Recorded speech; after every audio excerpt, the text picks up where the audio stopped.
What is up, everybody, and welcome back to another episode of the Classic Chronicles. Man, I hope you guys enjoyed Monday's vlog where I reviewed the unbearable weight of a massive talent, Nicolas Cage's latest flick.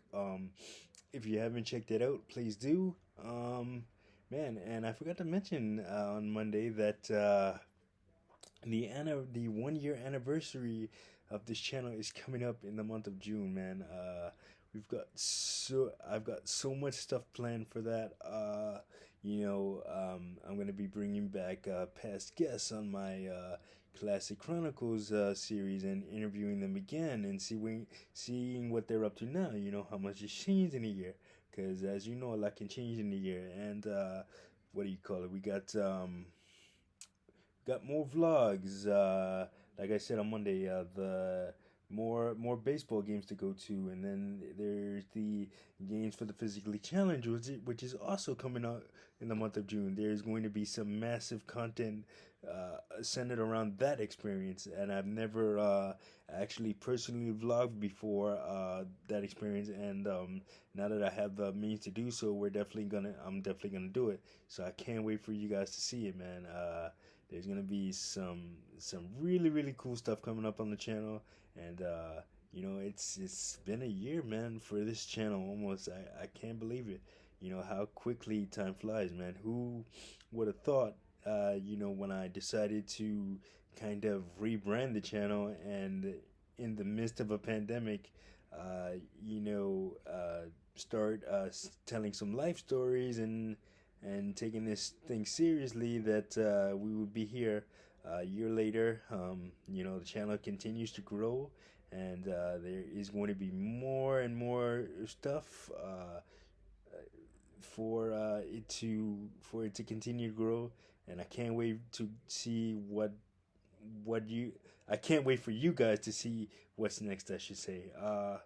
And So with that being said, that's actually a perfect segue about for what I'm gonna talk about today, which is I'm gonna kind of give you a behind the scenes look, so to speak, on the writing of my upcoming autobiography, Man Behind the Wheel. So for this, let's just take it back to the beginning, I guess. I was an undergrad in college, and uh, you know, I had an improv professor, Professor Duffy, who I have vlogged about on this channel before. She had told me, when working with her, she had told me, I've never worked with uh, differently abled student prior to working with you, and so she said, hey, have you ever thought about writing down your stories, writing down your story, because I think it's a really unique and fascinating one, and maybe the world should hear it. So then, at first, it was a hard no, because I'm like, man, I can't do this. I'm a really private person, and I don't like putting my stuff out there, and nor did I think anybody would be interested or care about my story. But I sat on it and sat on it, and then once one day I just went to my laptop, and I wrote the first chapter. So I'm like, oh, this is not bad. And then you know, writing the early chapters of my book, I usually have a photographic memory, but for the early chapters, which are the early chapters of my life, I needed a little bit of help. So I talked to my mom a little bit. Didn't tell her why I needed certain details recalled, but I, I, what do you call it? So I had conversation with her, and she gave me, certain details about my early life. So I said, okay, cool. I put those down, and then I shared. Fast forward a little bit to my the second half of my I mean my last semester at in undergrad.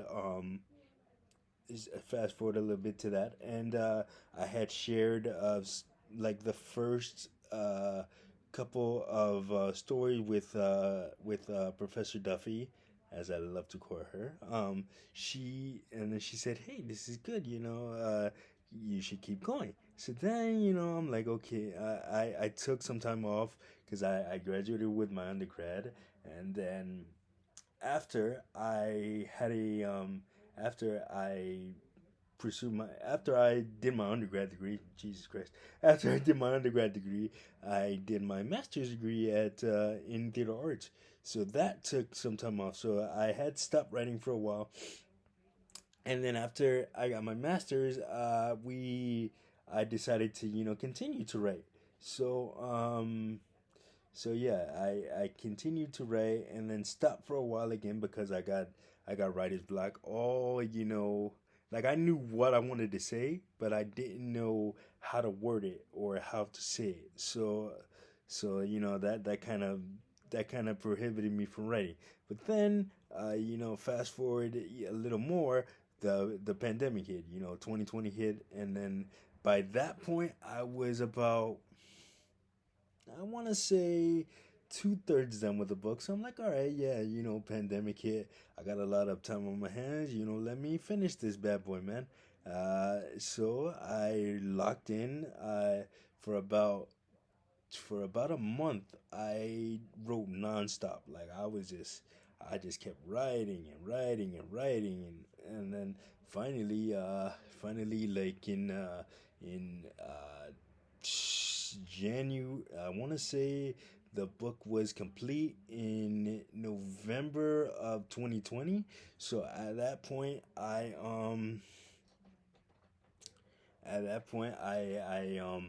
enlisted the help of my sister Carmen, to help me, edit and see where because they tell you send your book off to a before you send your book out to be published, make sure it's edited and have one of your friends look it over, or you can proofread or whatever. So she did that, and she gave me a few pointers, and I rewrote it a couple of times. I rewrote some stuff a couple of times.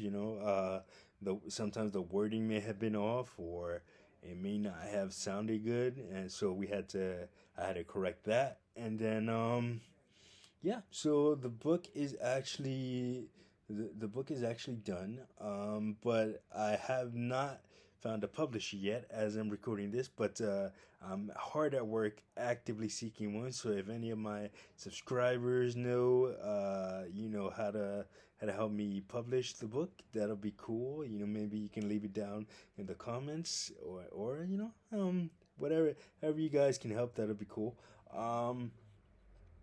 So for me, like I said in the beginning, writing this book was it was cathartic actually. Some of the stuff was very tough to relive, especially some of the chapters relating to the early years of my life. Dealing with health problems, and which I've said on this channel, which I've talked about, I should say, on this channel, and just there are some a lot of things you have heard on this channel that are in the book, such as the strip club incidents, and my health problems, like I said, and then there are things that you haven't heard that I'm saving for the book, that I want people to kind of read for themselves, and take what they want out of it. You know, so I'm not gonna.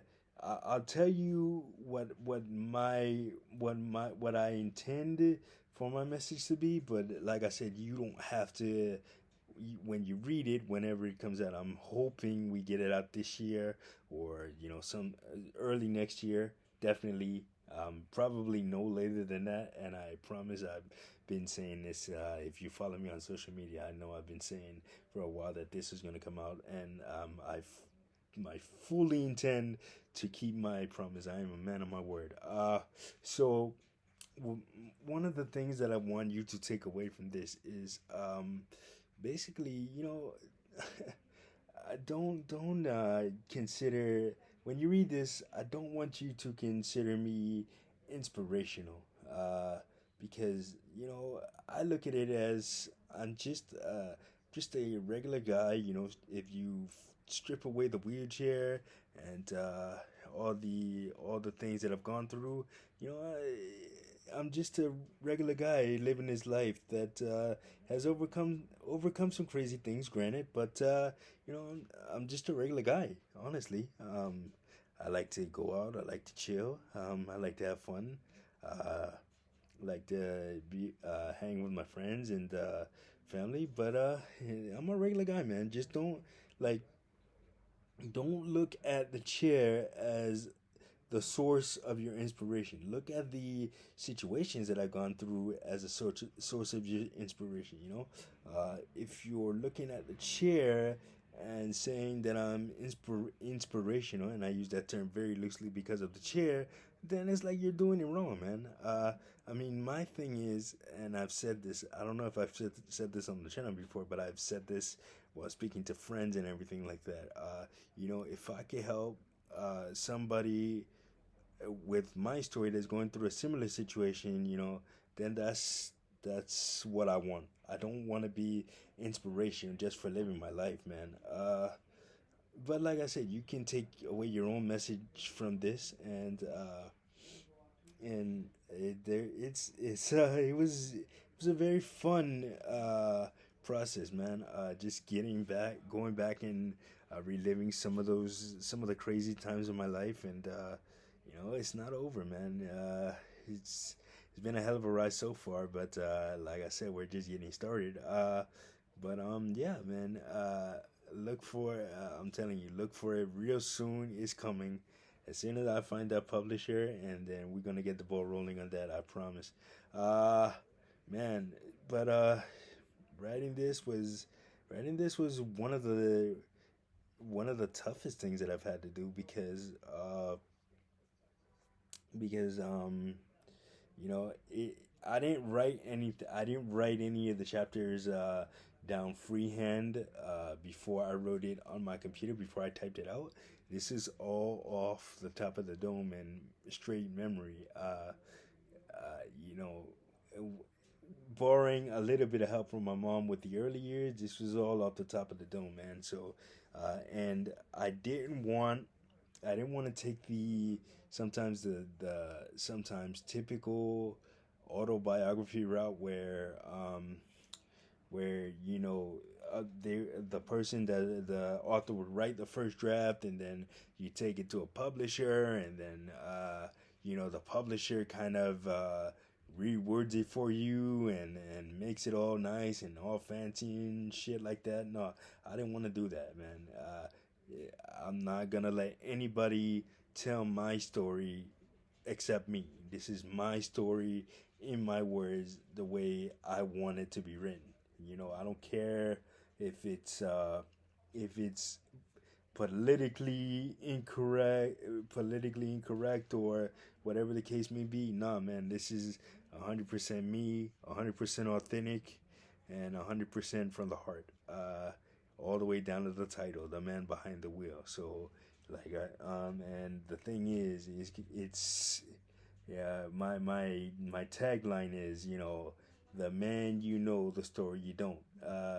Because a lot of people may know me, and a lot of people may know me, but they don't know the full story of how I became the man that I am. And this book, it gives you a very very candid look at me.